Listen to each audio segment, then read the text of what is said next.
설 연휴를 지나자마자 3차 핵실험이라는 그런 엄중한 사태가 발생을 했습니다.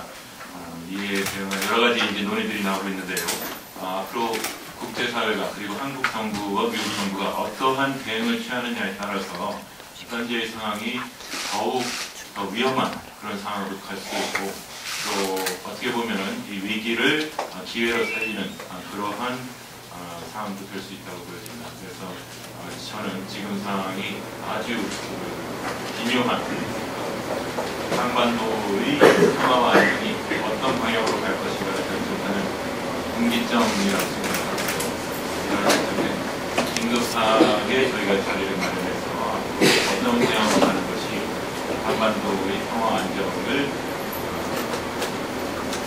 지켜나갈 수 있는 그런 방향에 모색할 수 있는 그런 기회가 됐으면 합니다. 갑자기 발표 준비를 부탁받아서 제가 오늘 새벽부터 쓴 발표 중이라서 부족한 부분이 많습니다.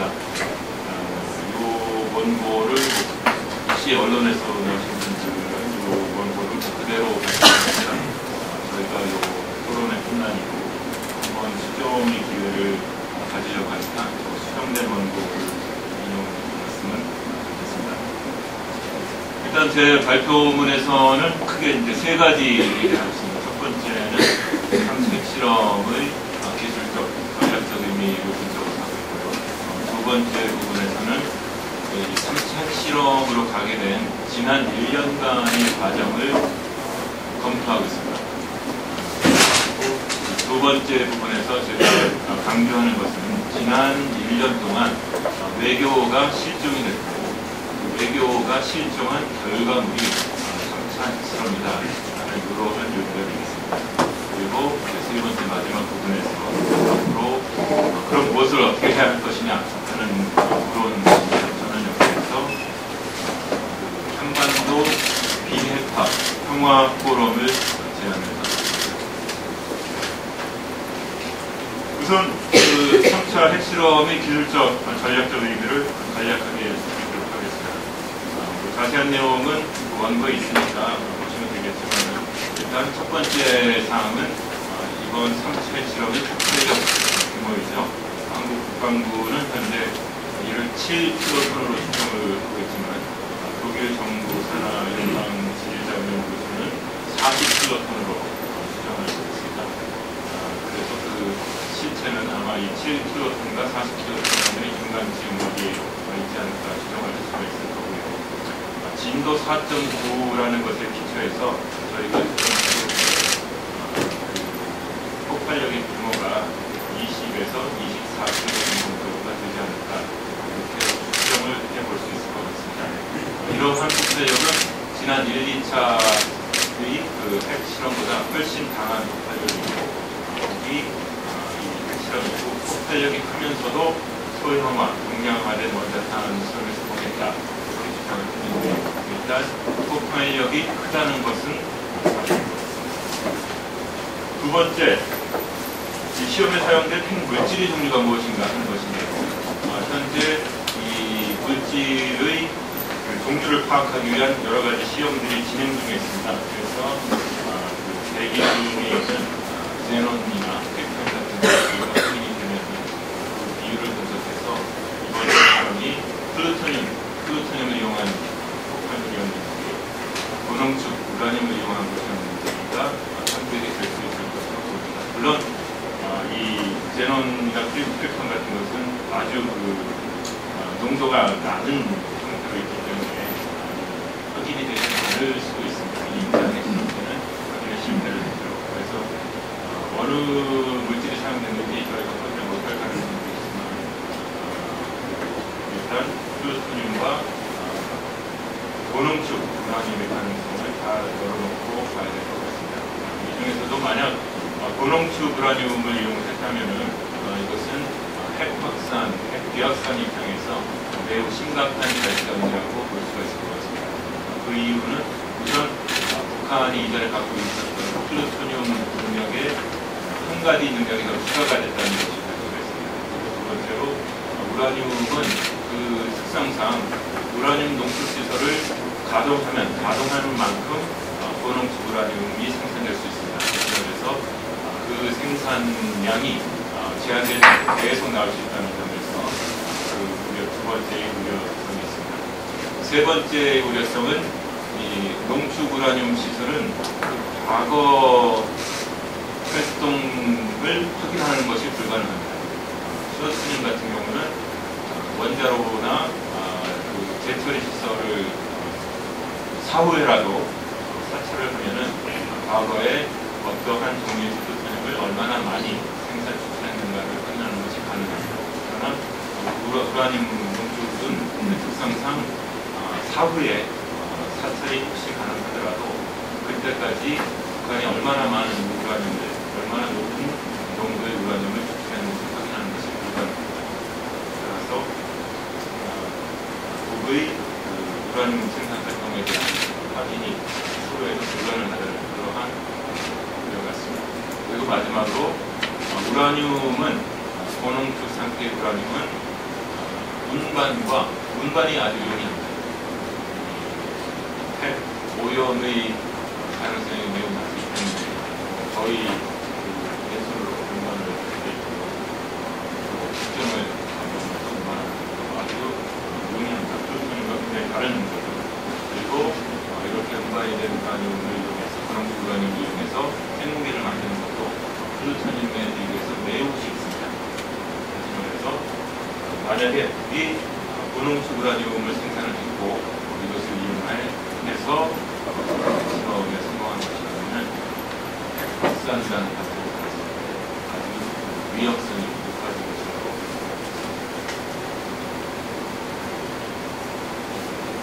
그 다음에 저희가 봐야 될 부분은 북이 주장하기로 소형화와 경량화의 성공입니다. 이것의 의미가 무엇인가 하는 것을 보여드리겠습니다. 여러 가지 가능성이 있겠지만 가장 가능성이 있는 것은 증폭 핵분열탄을 만들었을 가능성입니다. 증폭 핵분열탄이라는 것은 핵물질 한 가운데에 중수소와 삼중수소를 집어넣습니다.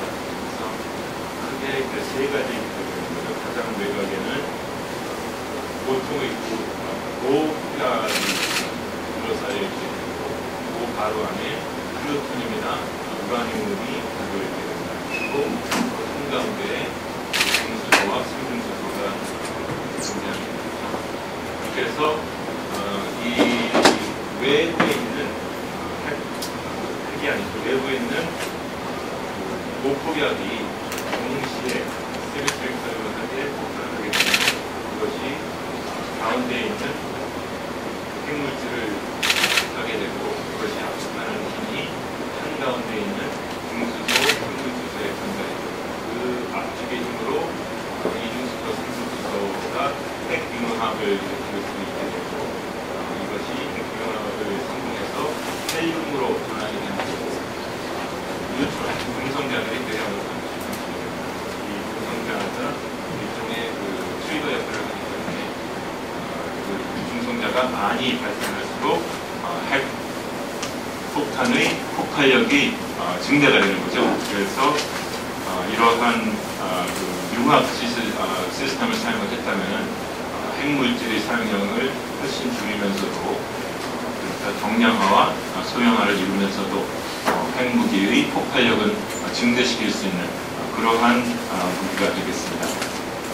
근데 이런 증폭 핵분열탄을 만들 수 있는 가능성은 이미 1910년부터 제시가 됐습니다. 1910년 5월 북은 핵융합에 성공했다고 발표를 했고 열핵 반응 장치의 설계 제작이 끝났다고도 선언을 했습니다. 그 북의 발표만 있었던 것이 아니라 2012년 죄송합니다. 2012년 스웨덴 국방연구청의 라스 에릭 데일 연구원이 발표한 논문에 따르면은 북이 2010년 4월과 5월에 중수소와 삼중수소를 이용한 핵융합 실험을 했을 것이라고 추정을 했습니다. 다시 말해서 거의 3년 전에 북이 핵융합 융합에 성공했을 가능성이 있고 그리고 핵 융합을 일으키는 그 장치의 설계 제작에 성공했을 가능성이 매우 높습니다. 그래서 거의 3년 전에 이런 것에 성공했다면 이러한 기술을 이용해서 소형화, 경량화된 증폭 핵 분열탄을 만들었을 가능성이 매우 높다고 볼 수 있겠습니다. 이것이 의미하는 바는 여러 가지가 있을 수 있겠지만 그 한국보다는 일본이나 미국에게 주는 전략적 의미가 매우 높을 것이라고 보여집니다. 한국 입장에서는 북이 핵 증폭 분열탄을 만들었던 아니면은 재래식 핵 무기를 만들었던 큰 차이가 없습니다. 그냥 심지어는 서울에 핵무기가 떨어지지 않고 DMZ 상에 핵무기가 폭발하더라도 한국에 있는 피해는 엄청나기 때문에 증폭 핵 분열탄이 만들어졌다고 해서 한국이 특별히 더 위험이 늘어난다고 볼 것은 없을 것 같습니다. 여전히 한국에게는 큰 위협인 거죠. 그렇지만 미국이나 일본은 한반도에 사는 주민과는 입장이 매우 다를 수 있습니다. 북이 핵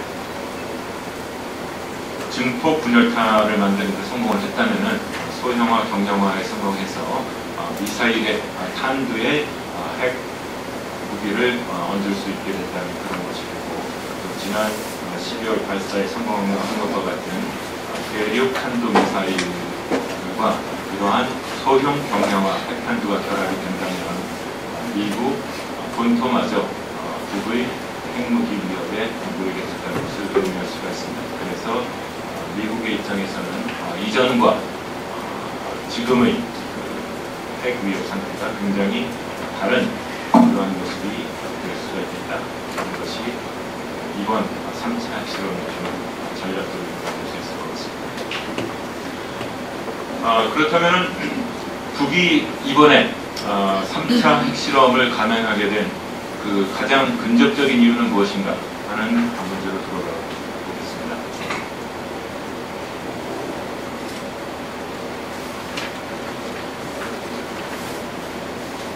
우선적으로 지적을 해야 될 부분은 그 오바마 정부가 또 이명박 정부와 함께 확고한 공조 속에서 지난 4년간 전략적 인내라는 정책을 실시했는데 이 정책이 결국 총체적으로 실패한 것이 이번 3차 핵실험이다, 이렇게 얘기할 수 있겠습니다.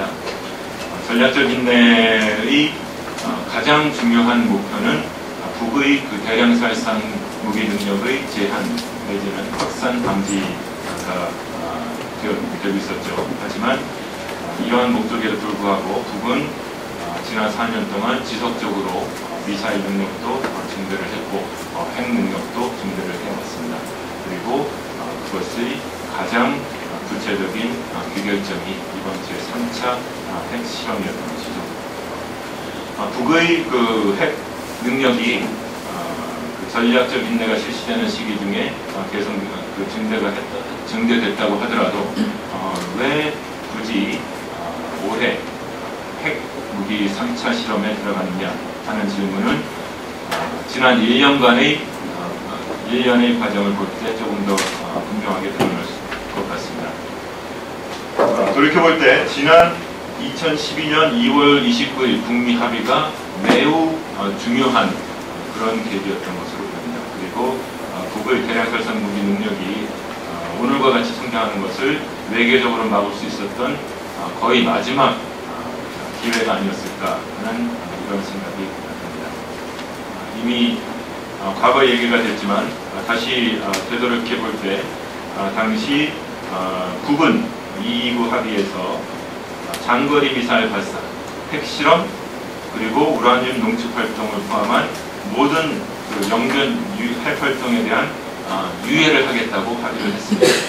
그리고 이러한 활동들에 대한 유예에 합의한 것에 끝난 것이 아니라 이러한 유예를 검증하고 모니터하기 위해서 국제원자력기구의 사찰팀 복귀에도 합의를 했습니다. 다시 말해서 229 합의가 살아있었더라면 지금 와서는 필요 없는 가정이지만 2.29 합의가 살아있었더라면 오늘과 같은 핵실험에 가지도 않았을 것이고 미국의 우라늄 농축 활동도 공세를 할 수 있었던 것이죠. 그런데 아시는 바와 같이 이 2.29 합의는 합의된 지 2개월 만에 붕괴가 됐습니다. 그 붕괴된 가장 직접적인 이유는 4월달에 2012년 4월달에 광명성 발사였습니다. 북이 광명성 발사를 시도한 이후 이 시도는 실패를 했습니다만은 미국은 이를 장거리 미사일로 규정하고 2.29 합의를 북이 위반했다고 반발했습니다.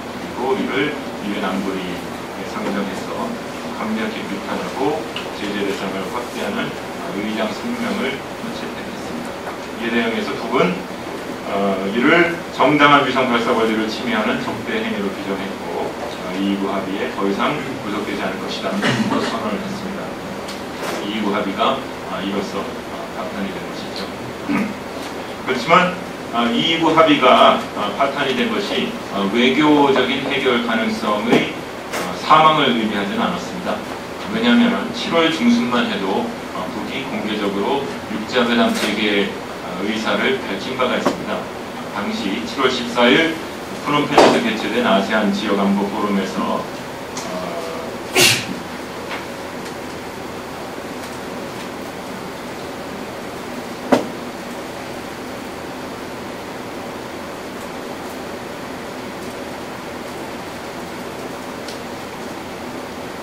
박일춘 북외무상이 육자회담을 재개할 준비가 되어 있다고 밝힌 바 있었죠. 북이 공개적으로 육자회담의 재개 가능성을 언급한 것은 이번이 마지막이었습니다. 그런데 이러한 공개적인 발언을 살려서 육자회담으로 가기 위한 외교적 노력이 지속되지 못했고 오히려 이 이후부터 북미 관계는 하향 곡선을 긋기 시작합니다. 이 발언 직후 여러분이 다 아시는 것과 같이 이제 소위 동까모 측에서 정일성 동상 파괴를 시도한 일이 있었고 이것이 적발이 되죠. 이것을 적발한 직후부터 북의 태도가 경색되기 시작합니다. 7월 29일 국방위원회는 대변인 성명에서 핵 억제력을 포함한 자위적 군사력 전반을 끊임없이 강화하겠다는 강경한 입장을 천명했고 외무성도 대변인 담화에서 미국의 적대시 정책에는 핵 억제력 강화를 대처하겠다며 강경한 입장을 확인을 했습니다. 이럼에도 불구하고 8월에 들면은 북이 약간의 유보적인 모습을 보여줍니다. 아마 8월 중순 미국 NSC와 중앙정보국 CIA 관리가 비밀을 방북했던 것이 그 계기가 되지 않았던가 추정을 해볼 수는 있겠습니다. 그래서 당시 비밀 회동에서 미국이 북에 대한 적대시 정책에 대한 우려를 불식시키려 했던 것이 아닌가 추측을 할 수 있고 이러한 비밀 회동 후 8월 31일 북외무성은 비망록을 발표합니다. 여기에서 평화적 해결의 길이 아직 열려있다는 것을 시사를 하죠.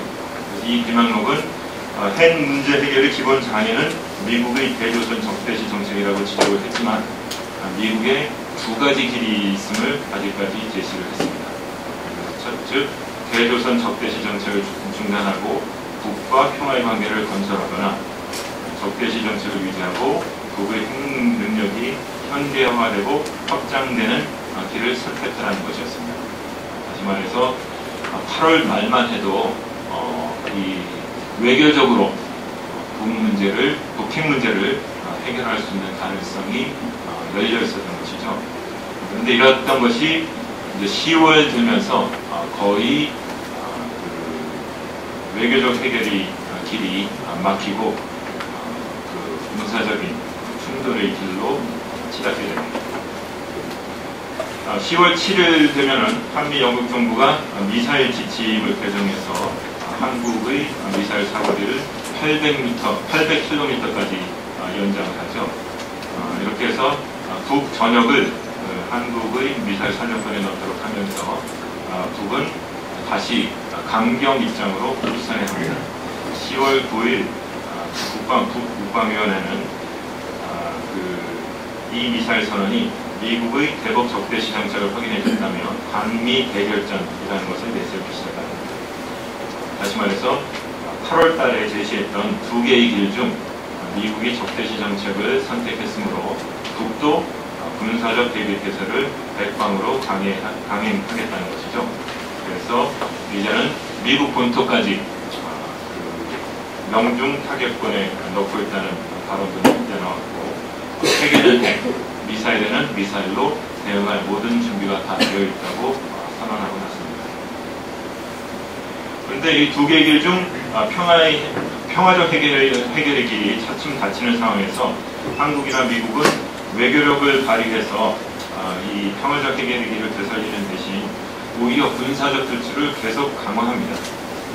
10월 24일 한미안보협의회 제44차 한미안보협의회에서 북의 위협에 대한 전방위 대응 체계를 구축하기로 하고, 또 12월 북의 은하 3호 발사에 대응해서 결의 247호를 채택하면서 제재 대상을 확대를 하죠.